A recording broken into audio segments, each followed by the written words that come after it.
Ladies and gentlemen, welcome to another reading of ACOTAR.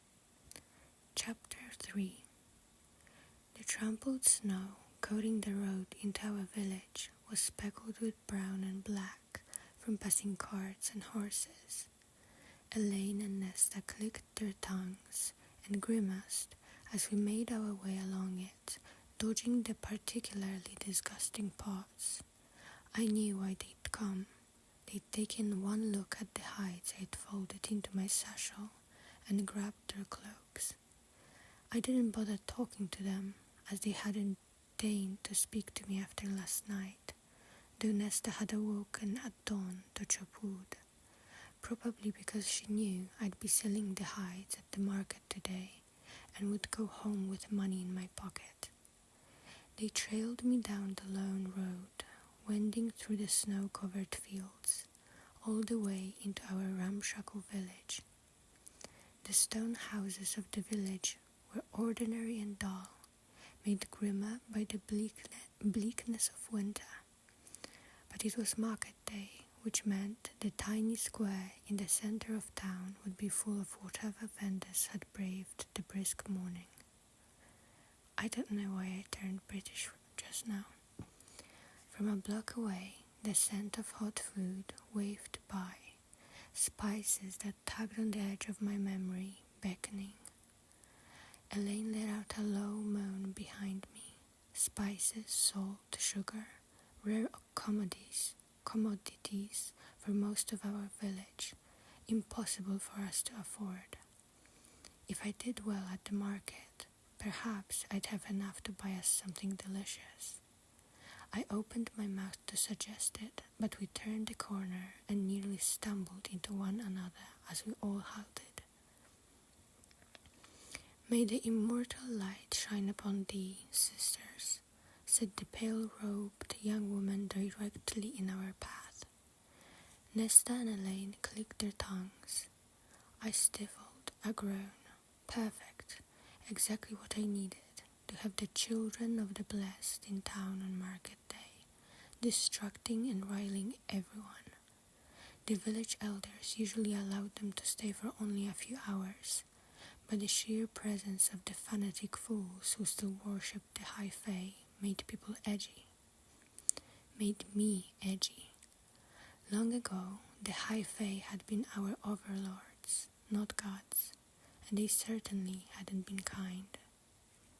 The young woman extended her moon-white hands in a gesture of greeting, a bracelet of silver bells, real silver, tinkling at her wrist. "Have you a moment to spare, so that you might hear the word of the blessed?" "No," Nesta sneered, ignoring the girl's hands and nudging Elaine into a walk. "We don't." The young woman's unbound dark hair gleamed in the morning light, and her clean, fresh face glowed as she smiled prettily. There were 5 other acolytes behind her, young men and women both, their hair long, uncut, all scanning the market beyond for young folk to pester. "It would take but a minute," the woman said, stepping into Nesta's path. It was impressive, truly impressive, to see Nesta go ramrod straight, to square her shoulders and look down her nose at the young acolyte, a queen without a throne. "Go spew fanatic nonsense to some ninny. You'll find no converts here." The girl shrank back, a shadow flickering in her brown eyes. I reined in my vents. Perhaps not the best way to deal with them, since they could become a true nuisance if agitated. Nesta lifted a hand, pushing down the sleeve of her coat to show the iron bracelet there, the same one Elaine wore. They'd bought matching adornments years ago. The acolyte gasped, eyes wide. "You see this?"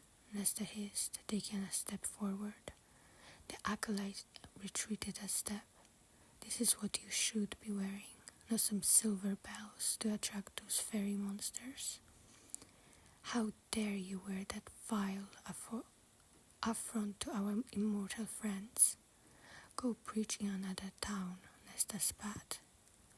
Two plump and pretty farmers' wives strolled past on their way to the market, arm in arm. As they neared the acolytes, their faces twisted with identical expressions of disgust. "Very loving whore," one of them hurled at the young woman. I couldn't disagree. The acolytes kept silent. The other villager, wealthy enough to have a full necklace of braided iron around her neck, narrowed her eyes, her upper lip curling back from her teeth. "Don't you idiots understand what those monsters did to us for all those centuries? What they still do for sport, when they can get away with it? You deserve the end you'll meet at very hands. Fools and whores, all of you." Nesta nodded her agreement to the woman as they continued on their way.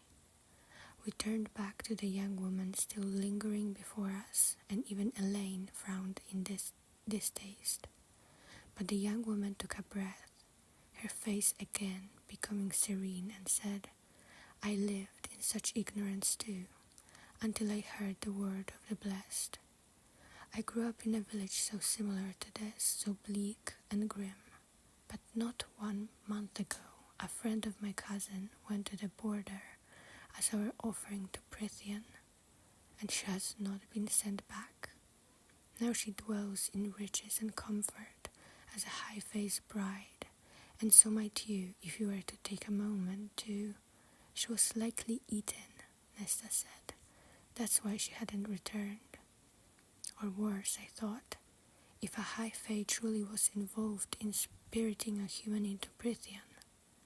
I'd never encountered the cruel human-looking high fae who ruled Prithian itself, or the fairies who occupied their lands, with their scales and wings and long, spindly arms that could drag you deep, deep beneath the surface of a forgotten pond. I didn't know which would be worse to face." The acolyte's face tightened. "Our benevolent masters would never harm us. Prithian is a land of peace and plenty. Should they bless you with their attention, you would be glad to live amongst them." Nesta rolled her eyes. Elaine was shooting glances between us at the market ahead, to the villagers now watching too. Time to go. Nesta opened her mouth again, but I stepped between them and ran an eye along the girl's pale blue robes, the silver jewelry on her, the utter cleanliness of her skin. Not a mark or smudge to be found. "You're fighting an uphill battle," I said to her. "A worthy cause," the girl beamed beatifically. I gave Nesta a gentle push to get her walking and said to the acolyte, "No, it's not." I could feel the acolyte's attention still fixed on us as we strode into the busy market square, but I didn't look back. They'd be gone soon enough, off to preach in another town. We'd have to take the long way out of the village to avoid them. When we were far enough away, I glanced over a shoulder to my sisters. Elaine's face remained set in a wince, but Nesta's eyes were stormy, her lips thin. I wondered if she'd stumbled back to the girl and pick a fight. Not my problem, not right now. "I'll meet you here in an hour," I said, and didn't give them time to cling to me before slipping into the crowded square. It took me 10 minutes to contemplate my 3 options. There were my usual buyers, the weather cobbler and the sharp-eyed clothier who came to our market from a nearby town, and then the unknown, a mountain of a woman sitting on the lip of our broken square fountain, without any cart or stall, but looking like she was holding court nonetheless. The scars and weapons on her marked her easily enough, a mercenary. A could feel the eyes of the cobbler and clothier on me, sense their feigned disinterest as they took in the satchel I bore. Fine. It would be that sort of day then. I approached the mercenary, whose thick, dark hair was shorn to her chin. Her tan face seemed hewn of granite, and her black eyes narrowed slightly at the sight of me. Such interesting eyes, not just one shade of black, but many, with hints of brown that glimmered amongst the shadows. I pushed against that useless part of mind, the instincts that had me thinking about color and light and shape, and kept my shoulders back as she assessed me as potential threat or employer. The weapons on her, gleaming and wicked, were enough to make me swallow and stop a good 2 feet away. "I don't barter goods for my services," she said, her voice clipped with an accent I'd never heard before. "I only accept coin." A few passing villagers tried their best not to look too interested in our conversation, especially as I said, "Then you'll be out of luck in this sort of place." She was massive, even sitting down. "What is your business with me, girl?" She could have been aged anywhere from 25 to 30, but I supposed I looked like a girl to her in my layers, gangly from hunger. "I have a wolf pelt and a doe hide for sale. I thought you might be interested in purchasing them." "You steal them?" "No." I held her stare. "I hunted them myself, I swear it." She ran those dark eyes down me again. "How?" Not a question, a command. Perhaps someone who had encountered others who did not see vows as sacred, words as bonds, and had punished them accordingly. So I told her how I'd brought them down, and when I finished, she flicked a hand toward my satchel. "Let me see." I pulled out both carefully folded hides. "You weren't lying about the wolf's size," she murmured. "Doesn't seem like a fairy, though."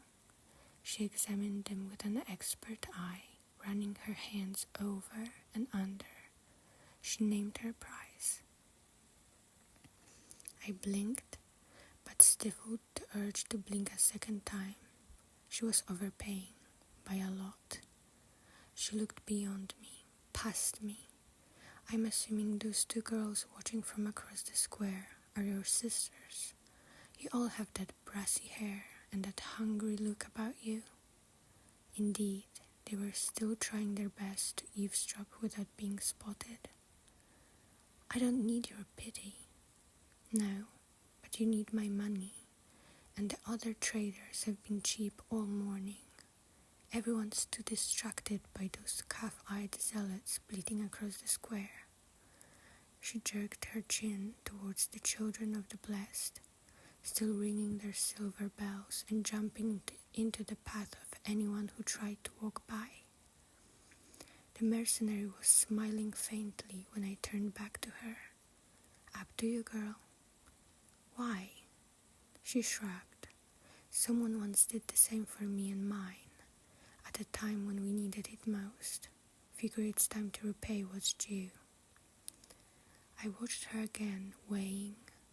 "My father has some wood carvings that I could give you as well, to make it more fair." "I travel light and have no need for them. These, however," she patted the pelts in her hands, "save me the trouble of killing them myself." I nodded, my cheeks heating as she reached for the coin purse inside her heavy coat. It was full and weighed down with at least silver, possibly gold, if the clinking was any indication. Mercenaries tended to be well paid in our territory.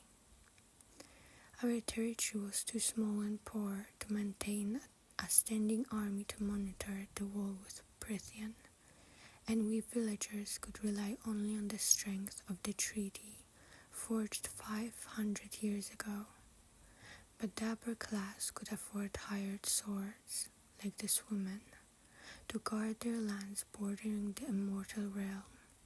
It was an illusion of comfort, just as the markings on our threshold were. We all knew, deep down, that there was nothing to be done against the fairies. We'd all been told it, regardless of class or rank, from the moment we were born.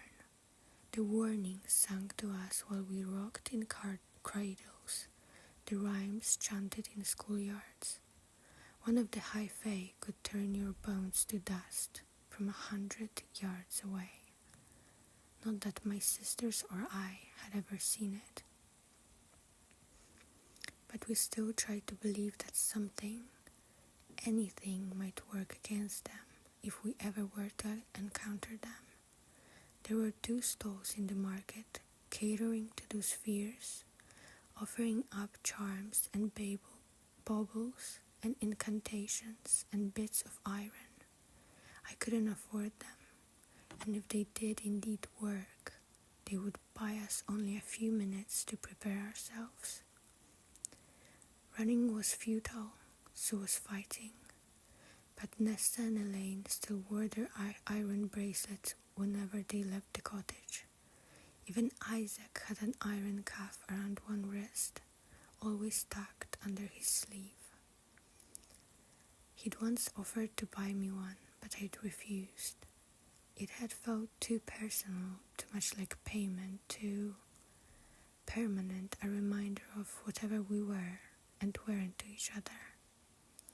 The mercenary transferred the coins to my waiting palm, and I tucked them into my pocket, their weight as heavy as a milestone. There was no possible chance that my sisters hadn't spotted the money, no chance that they weren't already wondering how they might persuade me to give them some. "Thank you," I said to the mercenary, trying and failing to keep the bite from my voice, as I felt my sisters sweep closer, like vultures circling a carcass. The mercenary stroked the wolf belt. A word of advice from one hunter to another. I lifted my brows. "Don't go far into the woods. I wouldn't even get close to where you were yesterday. A wolf this size would be the least of your problems. More and more, I've been hearing stories about those things slipping through the wall." A chill spider walked down my spine. Are they going to attack? If it were true, I'd find a way to get my family off our miserable, damp territory and head south, head far from the invisible wall that bisected our world before they could cross it. Once, long ago, and for millennia before that, we had been slaves to high fae overlords. Once we had built them glorious, sprawling civilizations from our blood and sweat, built them temples to their feral gods. Once we had rebelled across every land and territory. The war had been so bloody, so destructive, that it took 6 mortal queens crafting the treaty for the slaughter to cease on both sides and for the wall to be constructed. The north of our world conceded to the high fae and fairies, who took the magic with them. The south, to we cowering mortals, forever forced to scratch out a living from the earth. "No one knows what the fae are planning," the mercenary said, her face like stone. "We don't know if the High Lord's leash on their beasts is slipping, or if these are targeted attacks. I guarded for an old nobleman who claimed it had been getting worse these past 50 years. He got on a boat south 2 weeks ago and told me I should leave if I was smart. Before he sailed off, he admitted that he'd had word from one of his friends that in the dead of night, a pack of Martaks crossed the wall and tore half his village apart. Martaks, I breathed. I knew there were different types of fairies, that they varied as much as any other species of animal, but I knew only a few by name. The mercenary's night dark eyes flickered, body big as a bear, had something like a lion's, and 3 rows of teeth sharper than a shark's, and meaner than all 3 put together. They left the villagers in literal ribbons, the nobleman said. My stomach turned. Behind us, my sisters seemed so fragile, their pale skin so infinitely delicate and shreddable. Against something like the Martaks would never stand a chance. Those children of the blessed were fools, fanatic fools. So we don't know what all these attacks mean, the mercenary went on, other than more hires for me, and you keeping well away from the wall, especially if the high face start turning up, or worse, one of the high lords. They would make the Martaks seem like dogs. I studied her scarred hands, chapped from the cold. Have you ever faced another type of fairy? Her eyes shuttered. You don't want to know, girl. Not unless you want to be hurling up your breakfast. I was indeed feeling ill and jumpy. Was it deadlier than the Martaks? I dared ask. The woman pulled back the sleeve of her heavy jacket, revealing a tanned, muscled forearm flecked with gruesome twisted scars. The arc of them so similar too, didn't have the brute force or size of a Martax, she said, but its bite was full of poison. 2 months, that's how long I was down. 4 months until I had the strength to walk again. She pulled up the leg of her trousers. Beautiful, I thought, even as the horror of it writhed in my gut. Against her tanned skin, the veins were black, solid black, spider-webbed and creeping like frost. Healer said there was nothing to be done for it, that I'm lucky to be walking with the poison still in my legs. Maybe it will kill me one day, maybe it will cripple me, but at least I'll go knowing I killed it first. The blood in my own veins seemed to chill as she lowered the cuff of her pants. If anyone in the square had seen, no one dared speak about it or to come closer. And I'd had enough for one day, so I took a step back, steadying myself against what she told me and shown me. Thanks for the warnings, I said. Her attention flicked behind me and she gave a faintly amused smile. Good luck. Then a slender hand clamped onto my forearm, dragging me away. I knew it was Nesta before I even looked at her. They are dangerous, Nesta hissed, her fingers digging into my arm as she continued to pull me from the mercenary. Don't go near them again. I stared at her for a moment, then at Elaine, whose face had gone pale and tight. Is there something I need to know? I asked quietly. I couldn't remember the last time Nesta had tried to warn me about anything. Elaine was the only one she bothered to really look after. They are brutes and will take any copper they can get, even if it's by force. I glanced at the mercenary who was still examining her pelts. She robbed you? Not her, Elaine murmured. Some other one who passed through. We had only a few coins and he got mad, but... Why didn't you report him or tell me? What could you have done? Nesta sneered. Challenged him to a fight with your bow and arrows? And who in the sewer of a town would even care if we reported anything? What about your Thomas Madre? I said coolly. Nesta's eyes flashed, but a movement behind me caught her eye, and she gave me what I supposed was her attempt at a sweet smile, probably as she remembered the money I now carried. "Your friend is waiting for you." I turned. Indeed, Isaac was watching from across the square, arms crossed as he leaned against a building. Though the eldest son of the only well-off farmer in our village, he was still lean from the winter, and his brown hair had turned shaggy. Relatively handsome, soft-spoken and reserved, but with a sort of darkness running beneath it all that had drawn us to each other, that shared understanding of how wretched our lives were and would always be. We'd vaguely known each other for years, since my family had moved to the village, but I had never thought much about him until we'd wound up walking down the main road together one afternoon.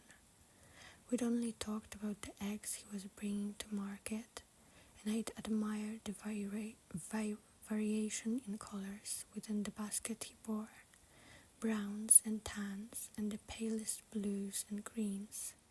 Simple, easy, perhaps a bit awkward, but he'd left me at my cottage feeling not quite so alone. A week later, I pulled him into that discreet barn.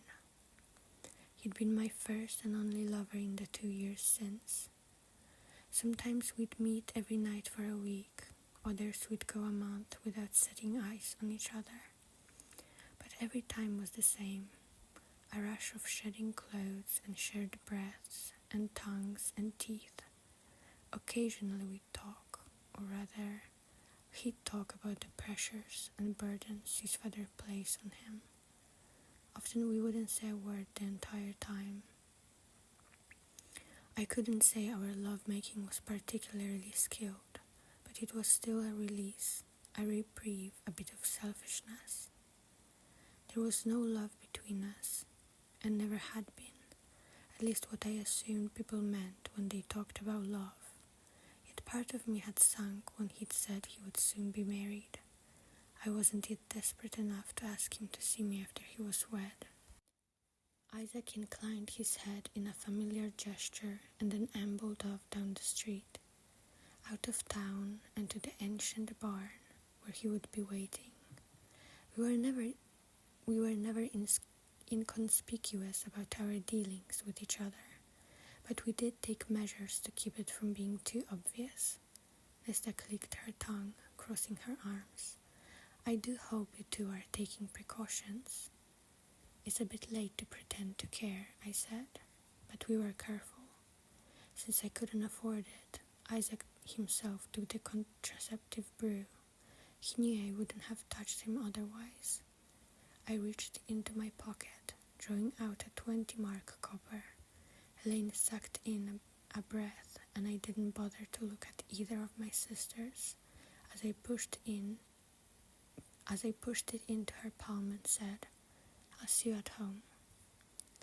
Later, after another dinner of venison, when we all gathered around the fire for the quiet hour before bed, I watched my sisters whispering and laughing together. They'd spent every copper I'd given them. On what? I didn't know, though Elaine had brought back a new chisel for our father's wood carving. The cloak and boots they'd whined about the night before had been too expensive, but I hadn't scolded them for it, not when Nesta went out a second time to chop more wood without me asking.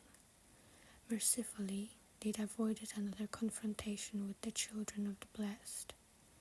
My father was dozing in his chair, his cane laid across his gnarled knee, as good a time as any to broach the subject of Thomas Mandray with Nesta. I turned to her, opening my mouth, but there was a roar that half deafened me, and my sister screamed as Snow burst into the room and an enormous growling shape appeared in the doorway. So this was the 3rd chapter, and I want to apologize for all the mistakes. and misspellings because some words are difficult for me to pronounce and stuff, but I hope you enjoyed anyway, and I hope you sleep well. Good night.